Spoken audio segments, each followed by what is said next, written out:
C'est vrai qu'au premier abord, quand on parle cannabis, c'est un petit peu étrange, parce que moi, en tant que sportif, le cannabis, c'est quelque chose que je ne consomme pas. Voilà, après, on apprend, on écoute, et on essaye. Allez, Seb.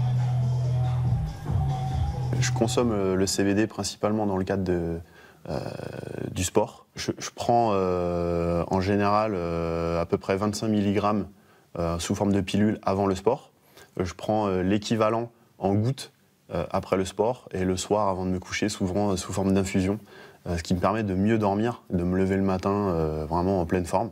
Vous n'avez pas l'impression d'être addict au CBD? Vous ne pensez pas que ça crée une forme d'addiction d'en prendre aussi régulièrement?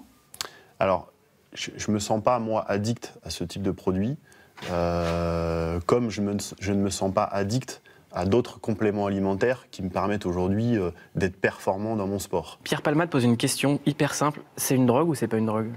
C'est pas une drogue, mais ça vient du cannabis, donc on peut faire la confusion. En fait, la législation française dit on a le droit de consommer du CBD en France, mais il ne faut pas que dans les produits qu'on consomme, il y ait plus de 0,2% de THC. Sauf qu'il y a des problèmes de traçabilité. En attendant, c'est très efficace, on l'a vu pour les muscles, pour les malades, pour ceux qui veulent aussi arrêter le cannabis, parce que le marché est énorme. Aux États-Unis, le CBD, c'est 18 milliards de recettes. En 2018, là, on n'a même pas terminé l'année.